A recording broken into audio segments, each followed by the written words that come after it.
An ongoing wave of violent protests in Peru shows how the Russian invasion of Ukraine is affecting markets around the world, sparking unrest and deepening political divides. Rising fuel costs originally triggered the protests, which started last week, but quickly intensified into large anti-government demonstrations with marches and road blockades. By Wednesday, at least 6 people had been reported dead over days of protests, according to Peruvian authorities, as officials called for calm and struggled to contain the situation. At least 9 major roads in the country remained blocked by protesters. Late Monday, President Pedro Castillo declared a state of emergency and placed the country's capital under a curfew, but backtracked and withdrew the curfew order on Tuesday afternoon as hundreds of protesters ignoring the measure took to the streets of Lima to demand his resignation.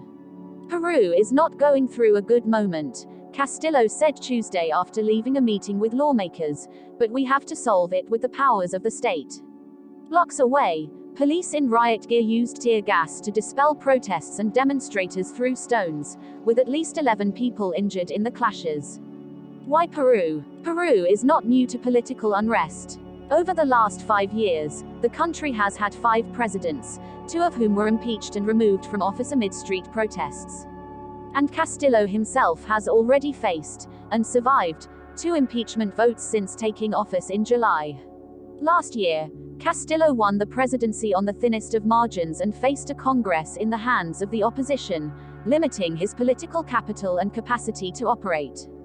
But while Peru has been a fertile ground for protests in recent years, this crisis was triggered as a direct consequence of the war in Ukraine. The long consequences of Putin's war, the Russian invasion of Ukraine, and global leaders' consequential decision to isolate Russia from the world's oil markets, sent the price of oil soaring. And for Peru, the impact has been particularly severe. Compared to other countries in the region, such as Argentina or Venezuela, Peru imports most of its oil. That left it more exposed to the recent spike, hitting the economy just as it was recovering from the impact of the COVID-19 pandemic and lockdowns. As a result, Peru's inflation in March was the highest in 26 years, according to the country's Institute of Statistics. The segment most exposed was food and fuel, with prices up 9.54% since last year, the Peruvian central bank reported. With prices rising so fast, it didn't take long before protests started spreading across the country. And on March 28, a group of transport workers and truck drivers' union called for a general strike to demand cheaper fuel. Over the last few days, other organizations and groups joined the protests, with some regions closing schools and resorting to online teaching as a consequence of roadblocks and picket lines. Before becoming president, Castillo was a trade union leader and a teacher in a small school in the rural region of Cajamarca, demanding better wages and working conditions. Now his core constituency, the urban working class in the suburbs of Lima and rural farmers across the country, are particularly hard hit by the inflationary spiral, because they are paying higher prices for their food and for transport. This erodes his political support even further.